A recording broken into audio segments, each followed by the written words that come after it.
अभी तक ये जो कानून बना यह असंवैधानिक है, यह गैर कानूनी कानून है।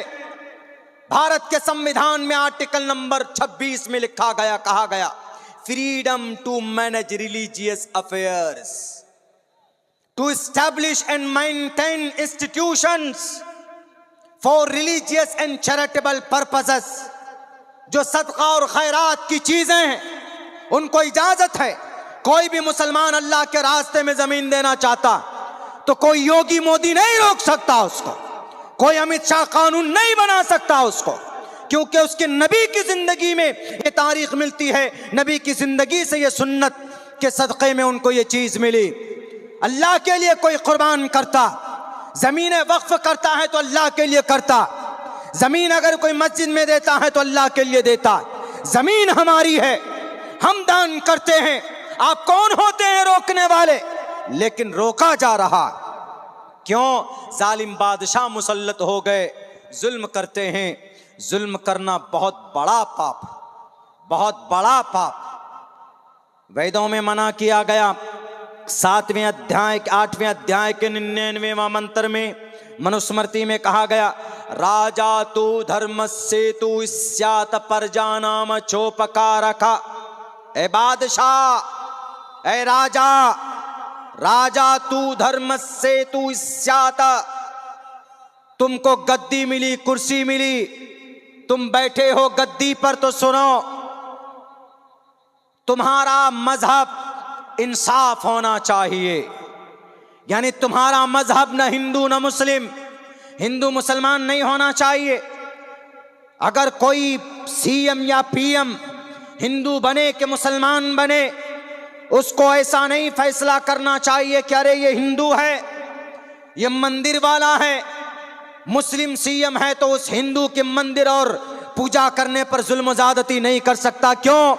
क्योंकि वो सीएम बनता है, राजा बनता है तो किसी एक तबके के लिए नहीं बनता, सबके लिए बनता। मिस्टर प्राइम मिनिस्टर, हमारे देश के प्रधानमंत्री साहब, मनुस्मृति आपसे कहती है, राजा तू धर्मस्य तू यस्यात् प्रजानाम चोपकारकः, प्रजा के लिए इंसाफ करो, ऐसा इंसाफ करो कि जिससे लोगों को फायदा पहुंचे। यानी ऐसा कानून लाइए कि उससे मुसलमानों को भी फायदा हो, हिंदू को भी फायदा हो। ये बात कौन कह रही है? कौन कह रहा? ये बात मनुस्मृति कह रही, ये बात आपके धार्मिक पुस्तक कह रही।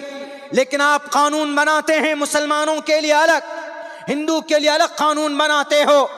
तो भारत के अंदर हिंदू भाइयों की एक बड़ी धर्म ग्रंथ है ऋग्वेद, उसके अंदर कहा गया, स्वम गच्छाववम, हिंदू मुस्लिम सब मिलकर रहे। इस मंत्र का यही मतलब है। और सबके लिए एक समान कानून आना चाहिए, इक्वालिटी बिफोर लॉ और the equal protection of the laws within the territory of India.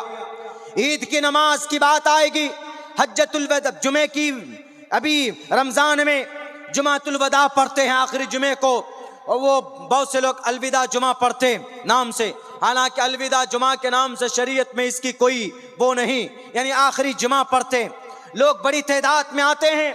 अभी उत्तर प्रदेश के अंदर वहां के सीएम साहब ने कहा कि मुसलमान सड़क पर नमाज नहीं पढ़ सकता, मुसलमान ये अलविदा जुमे में छत के ऊपर नमाज नहीं पढ़ सकता, मुसलमान घर से बाहर नमाज नहीं पढ़ सकता। चलिए हम नमाज नहीं पढ़ेंगे, अगर सड़क पर कोई नमाज पढ़ता है तो 10 से 15 मिनट में नमाज पूरी हो जाती, बल्कि 5 से 6 मिनट में। रातों रात जो सड़कों के ऊपर रामनवमी में भी जुलूस निकाला जाता, रातों रात जो सड़कों पर भजन होता, पूरी रात जो डीजे बजाए जाते, उनके लिए कानून क्यों अलग है?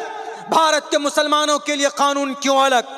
इसीलिए भारत के संविधान ने कहा इक्वालिटी बिफोर लॉ और the equal protection of the laws within the territory of India. Bharat की इस धरती पर सबके लिए बराबर का कानून होना चाहिए, अलग अलग कानून नहीं बनना चाहिए। भारत का संविधान भी कहता है, हिंदू भाइयों के मंत्र की किताब शास्त्र भी कहती है क्या, सुमम गच्छाववम, राजा तू राजेन धर्मेण ए धर्म के पालन करने वाले राजाओं, धर्म के बलबूते पर कोई कानून मत बनाना। अल्लाह का कुरान भी